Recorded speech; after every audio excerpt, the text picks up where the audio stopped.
तारीख होती 19 जुलै 2025. वेळ होती दुपारी 12:30 वाजताची. राजस्थान राज्यातील अलवार जिल्ह्यातील मुंडावर पोलीस ठाण्यात एक तातडीचा फोन आला. सरायकला गावातील रहिवासी बिंटू प्रजापत यांचा 6 वर्षाचा मुलगा लोकेश अचानक बेपत्ता झाला होता. लोकेश इतका लहान होता की सुरुवातीला त्याचे घरचे आणि शेजारी यांना वाटले की तो खेळता खेळता कुठेतरी गेला असेल आणि परत येईल, परंतु तासाभरानेही लोकेश परतलाच नाही आणि त्यामुळे घरच्यांची चिंता वाढली. त्यांनी तत्काळ पोलीस स्टेशनला कळवले. पोलिसांचा ताफा गावात दाखल झाला आणि शोध मोहीम सुरू झाली. लोकेश जिथे जाऊ शकतो अशी प्रत्येक शक्य जागा गावात शोधली गेली. 6 तासांनी पोलिसांना मिळाला मोठा धक्का. पिंटू प्रजापती यांच्या घरासमोर गवताच्या गंजेखाली लोकेशचा मृतदेह सापडला.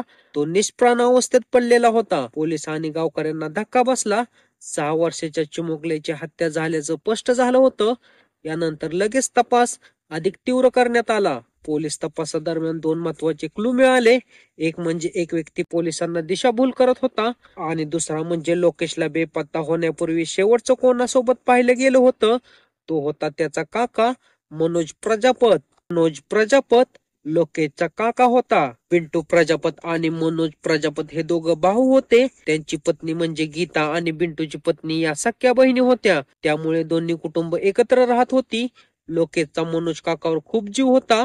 तो सतत काकाच्या मागे पुढे करत असे. काही दिवसापूर्वी मनोजची पत्नी गीता घरातील सततच्या भांडणामुळे आपल्या 2 मुलांना घेऊन माहेरी निघून गेली होती. मनोज आधीच व्यसनाधीन होता.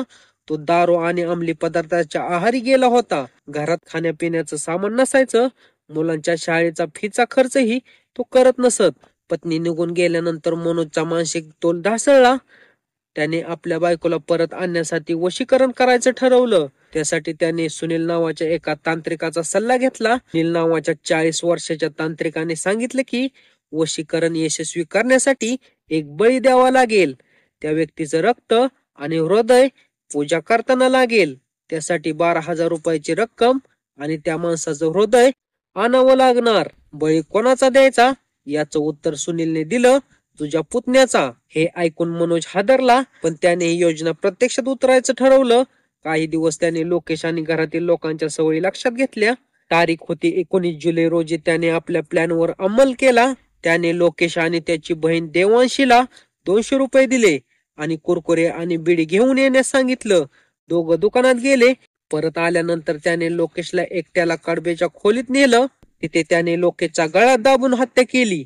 हत्या केल्यानंतर त्याने लोकेशच्या शरीरात शिरीष टोचून रक्त काढलं. मृतदेह गवताच्या गंजेखाली लपवला. मनोजचा प्लॅन होता की नंतर पूजेसाठी मृतदेह बाहेर काढून हृदय कापून घेता येईल आणि तांत्रिकाला देता येईल. पण त्याचा डाव लवकरच उघड झाला.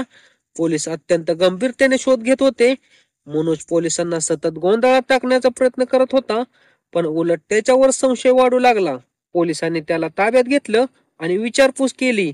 अखेर दबावाखाली मनोजने गुन्ह्याची कबुली दिली. ही हत्या केवळ वशीकरणासाठी केली गेली होती. मनोजला वाटलं होतं की पत्नी परत आणण्यासाठी नशा किंवा वाद सोडून सुधारण्याऐवजी तांत्रिक पूजा बलिदानच प्रभावी ठरेल. परंतु या अंतर्श्रद्धेच्या अंधारात एका निष्पाप बालकाचा बळी गेला. लोकेश ज्या काकावर जीव लावायचा त्याच काकाने त्याला फसवून मारलं. लोकेशसाठी खायला आणलेले कुरकुरे ही आयुष्यातील शेवटची आनंदाची गोष्ट ठरली.